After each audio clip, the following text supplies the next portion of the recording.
আসসালামু আলাইকুম। আশা করি সবাই ভালো আছেন। আলহামদুলিল্লাহ আমিও ভালো আছি। তো আমি আজকে আপনাদের সাথে একদম ঝরঝরাভাবে সাদা পোলাও রান্নার রেসিপি শেয়ার করব। ঘরে থাকা উপকরণ দিয়ে খুব সহজেই আপনি এই পদ্ধতিতে ঝরঝরে পোলাও রান্না করে নিতে পারবেন। তো প্রথমে আমি একটি পাত্রে পরিমাণ মতো সয়াবিন তেল দিয়ে দিলাম। আ সয়াবিন তেলের পরিমাণটা কিন্তু ঠিক রাখতে হবে। তেল বেশি হয়ে গেলে কিন্তু পোলাওটা আর খেতে ভালো লাগবে না।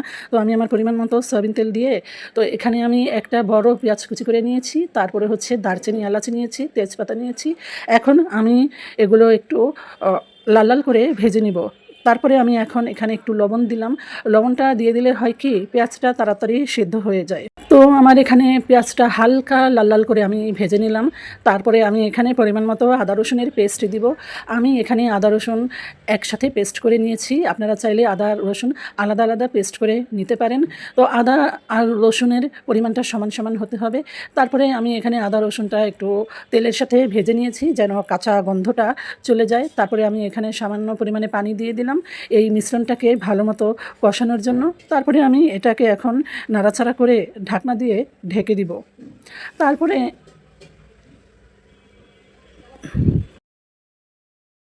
তো আমি 10 মিনিট পরে ঢাকনাটা তুললাম। ঢাকনাটা তুলে এখানে গুঁড়ো দুধ দিয়ে দিলাম।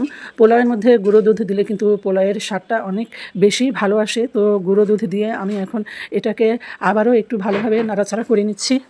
তো ভালোভাবে নাড়াচাড়া করে নিয়ে আমি এটাকে আবারও একটু ঢাকনা দিয়ে ঢেকে দিব। 5 মিনিট পরে আমি ঢাকনাটা তুলে ফেললাম। তারপরে আমি এখানে আগে থেকেই ধুয়ে রাখা পোলার চালগুলো দিয়ে দিলাম। আমি মটরশুঁটি দিয়ে পোলাও রান্না করতেছি আজকে। তো আমি পোলার চালটাকে ভালোভাবে ধুয়ে ভালোভাবে পানি ঝরিয়ে নিয়েছি। ভালোভাবে কিন্তু পানি ঝরিয়ে নিতে হবে। তো এখন আমি এই মশলার মধ্যে পোলার চালটা দিয়ে আমি ভালোভাবে চালটাকে ভেজে নিব। একটা কথা সবসময় মনে রাখবেন, আপনি চালটাকে যত বেশি ভাজবেন আপনার পোলাও রান্নার স্বাদ তত বেশি ভালো আসবে। এজন্য সবসময় চেষ্টা করবেন চালটাকে একটু ভালো মতো ভেজে নিতে। তো আমি এখানে সামান্য একটু লবণ অ্যাড করলাম। যেহেতু আমি শুরুতেই পেঁয়াজের সাথে লবণ দিয়েছিলাম, তাই এখানে আমি একদম পরিমাণ বুঝে সামান্য লবণ দিয়ে দিলাম। লবণ কিন্তু বেশি হয়ে গেলে তখন কিন্তু পোলাওয়ের স্বাদটা নষ্ট হয়ে যাবে।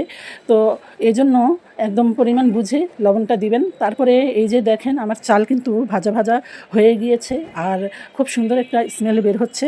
তো এখন আমি এখানে পরিমাণ মতো পানি দিয়ে দিব।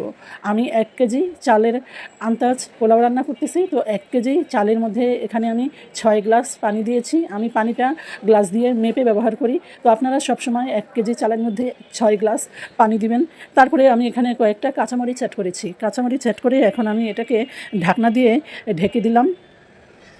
তারপরে আমি এখানে এর আগেও একবার ঢাকনাটা তুলেছিলাম, তখনকার ক্লিপটা নেওয়া হয়নি।